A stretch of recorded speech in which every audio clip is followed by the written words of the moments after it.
9 takeaways from a conversation with an Indian ex-Muslim. 1. The seeding of hate towards Hindus and feelings of Islamic superiority are subtly started at home by elders who denigrate Hindu customs and festivals. 2. More direct seeding happens once the child starts going to madrasa. Learning the Quran is considered mandatory by almost all Muslim families, irrespective of class, and later when they go to mosque and listen to khutbah, sermons, during Jummah, Friday noon, namaz by Maulvis. These hour-long sermons also talk about politics and usually whip up feelings of victimhood and anger against Modi, BJP, RSS. 3. The more Muslim-dominated an area is, the higher the chances of Muslim youth in that area becoming radicalized. 4. Any incident deemed anti-Muslim is repeatedly discussed within the community. Once a narrative is said, any counter-information is dismissed as fake. For example, the death of Tabriz Ansari was made into a lynching of Muslims issue, and no one is ready to listen to facts like Ansari was a thief who was caught red-handed by ordinary people and then died later in lockup.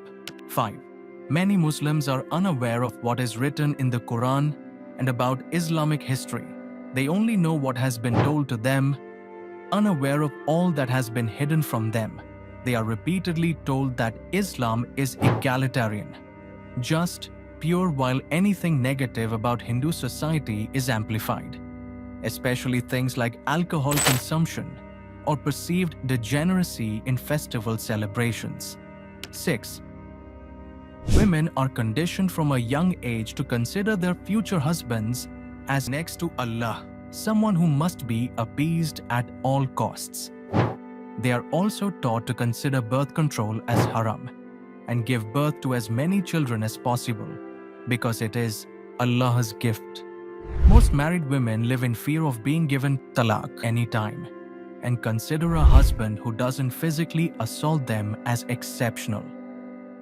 Muslim TFR has fallen somewhat in recent years, only due to a degree of female empowerment and financial burden of large families.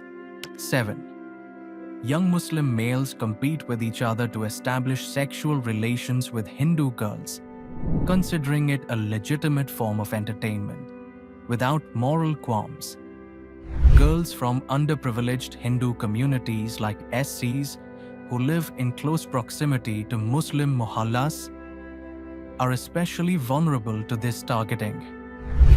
Many such Muslim youth indulge in degeneracy and philandering while focusing on physical appearance, before turning ultra-orthodox in their 30s, donning Islamic attire and growing beards. People take pride in helping however they can in order to bring a non-Muslim into the Islamic fold. 8. Hindus are massively unaware about how they are perceived by Muslims, even educated ones.